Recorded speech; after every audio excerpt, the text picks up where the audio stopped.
پسر 14-15 ساله که تازه به بلوغ رسیده با درگیر شدن فیزیکی فقط میتونه بگه که من هستم.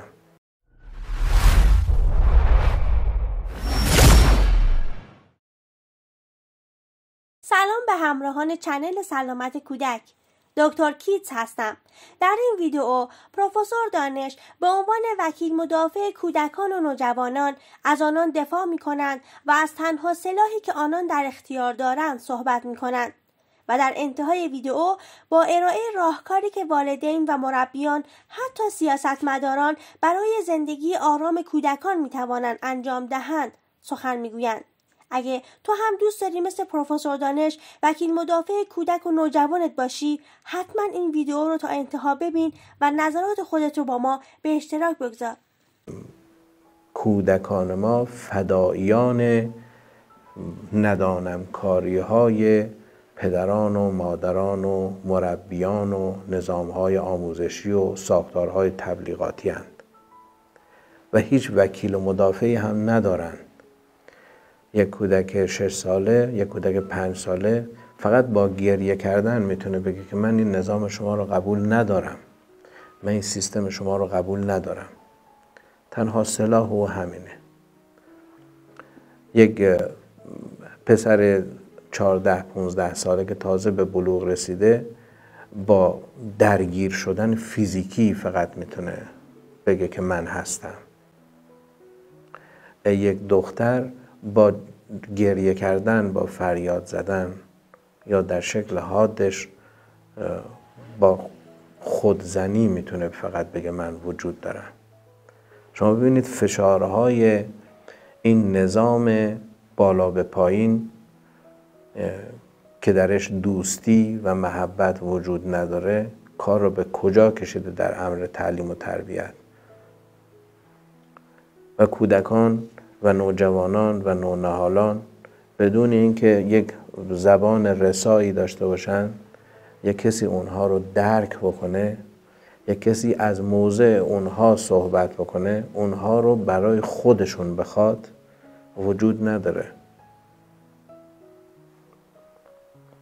یک نظام بردهداری نوین در بعضی از مراکز آموزشی شکل گرفته که کودکان بایستی حتما تلاش بکنن تا او برند رو بیارن بالا.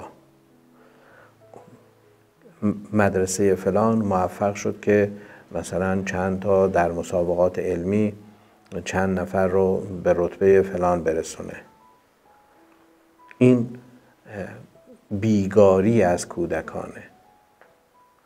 ما امروز سازمان‌های مدافع کودکان کار داریم، سازمان هایی که جلوگیری میکنن از اینکه کودکان در جنگ به کارگیری بشن داریم. خیلی خوب. اما سازمان هایی نداریم که به این مسئله توجه کنن که شما کودکان رو بذارید در بستر فطری خودشون رشد بکنن. چرا اونها رو ابزار میکنید برای اینکه برندتون رو بیارید بالا؟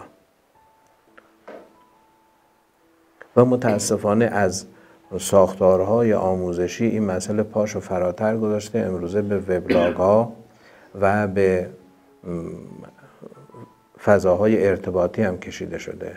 یعنی شما امروزه کودکان رو دارید 3 ساله، 4 ساله، 5 ساله، 6 ساله که فالوورهای خیلی فراوان رو جذب میکنن در سرتاسر دنیا و اینها چهره هاشون مشهور میشه و بعد برای اینها یک عوارض و توابع رو در زندگی آیندهشون خواهد داشت که بعضی از متخصصین ارتباطات الان هشدار میدن که نکنید این کار رو به پدر و مادران.